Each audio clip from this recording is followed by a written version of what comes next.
However, back to lesson 27 of HTML Deep Understanding course. In this lesson, we will learn the entities in HTML. Let's go and see what do we have and what do we mean with entities. First of all, you should know that entities means some symbols or some abbreviation for something. For example, if you need to write smaller than, okay, you could write it like that, okay, or you could write it like and symbol, and you could write t, means lower than. Let's save it and see what we have. Let's draw here horizontal line, save, and come refresh. Look here, lower than, they are the same. So when you write lt or that one, okay, we have greater than. Okay, here I need to write greater than, and gl means greater than. It's an abbreviation for greater than. Refresh. I'm sorry, there was problem here. I think we couldn't do it 2 times together or what. Refresh. It's the same. Lower than. Yes, lower than. This was the thing that you need to know. The symbol means we have here a table. We will know it later. But now, to know what do we mean with entities. The entities means the abbreviation for something. What are the benefits of using these elements? First of all, to not conflict with the tags of the tags opening and closing. Okay, for example, if you write here opening and you write, for example, paragraph, okay, and close it, write here something, and here you need to create another greater than. For example, you write here you need to write that h2, okay, then you close it, then here you close it, you write here, you need to write, for example, 3 is greater than, like for example, like greater than 5. Sometimes it could conflict, okay, but now it will work perfect. But sometimes it could conflict, could make problems. So how could we solve this problem? We could solve it with this abbreviation. For example, you will write and you will write, for example, what is the greater? What do we mean it? Here we have greater means GT. Yes, you messed with the GL. So and then GT. Okay. Let's see here 6.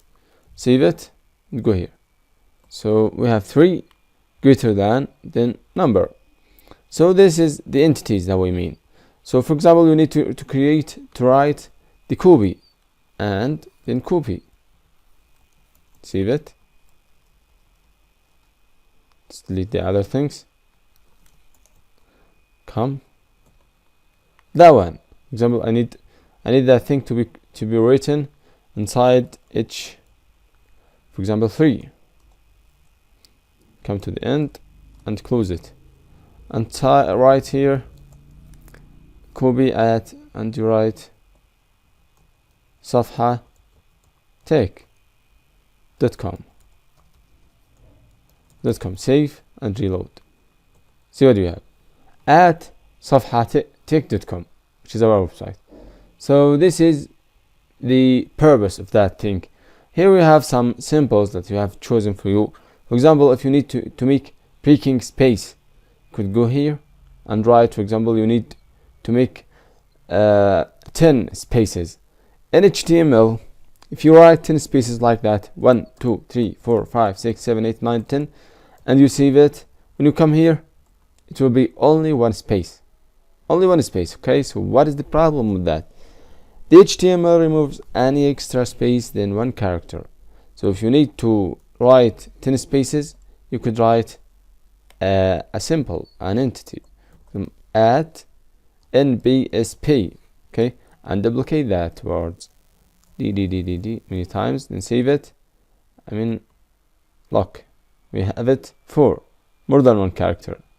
Understand? You could add it, for example, 100 or as much as you need it. See it? So it will work. So it's great. So why we use the entities in case we need it to be print without any confliction. The other advantages is it's easy to remember, so you could remember it and do it anywhere or anytime you want. The little disadvantages is when you write it, it may not be supported with all web browsers, so it's applicable not to use it many times. Use it randomly or when you need it. Okay, so let's go back to our table where we have here less than means LT or a number. Okay, you could write it like a number. I will write, for example, 60. Here the copy, what is the symbol of copy? Copy, right, is 169. Okay, for example, I will write here and then hash, then 169. Save and reload it here. Look, we have here and copy, and we have another thing with the number, so we could write with the number or the name. So here we have the less than means LT, NBSCP means a space, greater than means GT or the number of it, and means AMP, and so on. You could see this table, and you could search also on the internet. Or euro, for example, you could write and then euro or that thing. Dollar, you could search for it in the internet. It's easy, I think. So it's enough for this lesson, and see you in the next. Bye.